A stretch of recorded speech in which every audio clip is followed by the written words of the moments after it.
coming at you with episode number 5. So in this one I'm going to cover the ceiling panels, and we're going to do the wall panels and get right into this window that I'm working on right now. So let's get to it. Got the first roof panel put up there. I didn't film it. It's kind of a hassle getting that thing up there and stapling it and everything. So what I did is I ran through these little, I don't know, probably 1/4 inch wide staples, 1/2 inch long. Just went around, stapled those up. I just kind of did random along the sides here because I'm going to do some trim that'll cover that.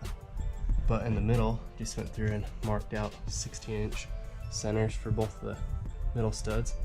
And then I was able to get my lights mounted back up. And now I'm on to this piece right here, getting that angle cut. So I got this marked out and then cut half of it already. This is what I'm using to cut it. It may be a little bit sketchy, but it works freaking good. So I just bought this carbide tipped wood blade from Walmart. It was like less than $4, and I drilled a big hole in it so it'll fit the 5/8 arbor of this grinder I picked up. It cuts like a champ, but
alright, so what I'm doing here is making the trim to go in between the top ceiling panels. It's just a piece of 1/8 inch aluminum. And then I've drilled it big enough for these countersink self-tapping screws to go in. I'll just put those all the way across. Here it is, the first 2 ceiling panels are mounted in.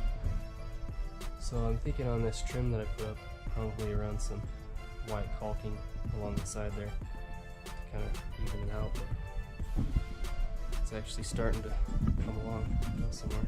Next thing I'm going to do is get these walls up and get all the way around to right here. And then I got to run some more wires and then build the frame for the window.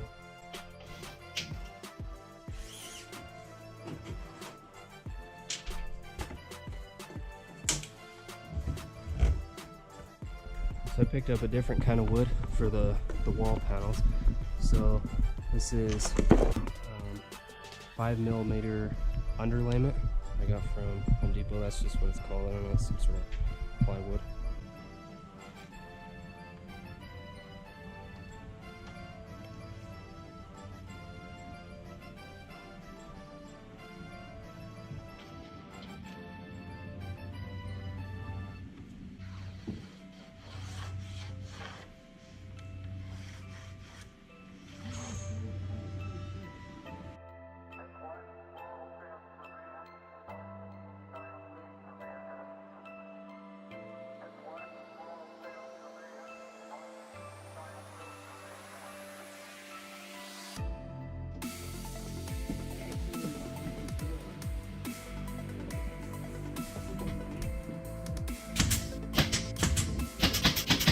So right now I'm in the middle of running wires. I'm going to run them up through this. I drilled a hole and I'm going to run them through this beam all the way across because I'm going to put in a fan, a vent fan in the bathroom over here.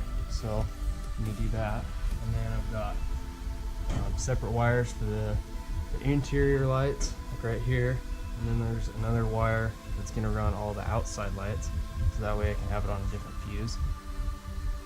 It's just like there's a lot of wires going on, but what I'm going to do with the wires, this is kind of, I feel like this would be kind of hard to do it some way else because, or a different way, that's kind of weird way to say it, but from the factory all these wires are ran up here, so I just ended up leaving a gap on all these pieces of wood, and that'll give me a spot to run it, and then the wood, you know, the wall panel will just come up like this and cover it, and then it basically just leaves a nice little channel. So that's what I'm doing there.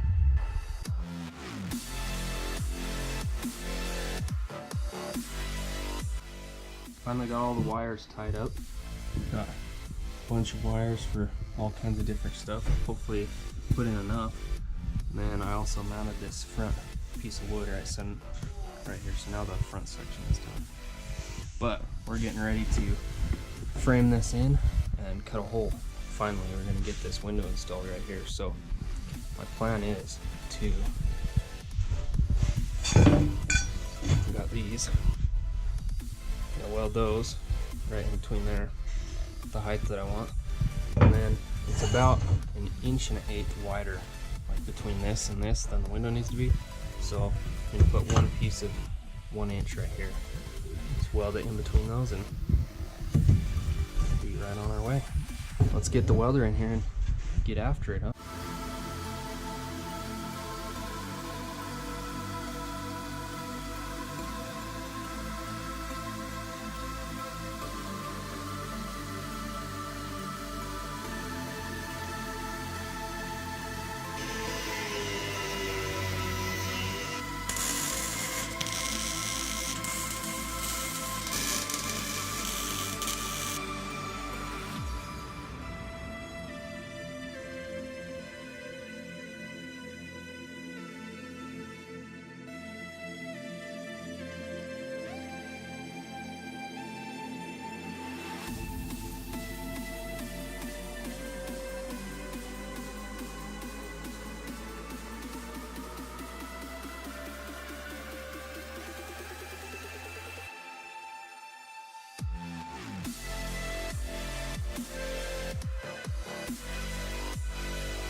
So I'm about ready to go in with the window. To mount this, I'm gonna run that same butyl tape that I did on the door, on that cargo door. I'm gonna run it all the way around this flange here. And then we'll stick it in, put screws in there. It'll be good. Now this stuff's gonna squish out, like it has a, butyl always has a tendency to expand once you put it in. So I'm sure I'm gonna screw the window on, and then like a week later have it oozing out all over and have to trim it, but that's just how it goes. Rather have to trim it than have it not be sealed up. Alright, that's about all I have for this video. The next thing I started working on was mounting the gray water tank underneath the trailer, and since that's not really related, I'm gonna skip that to another video, kind of cover some plumbing. But yeah, if you have any questions or comments about the build, make sure you hit me up, hit that subscribe button if you're not already subscribed, and we'll catch you on the next one. Thanks for watching.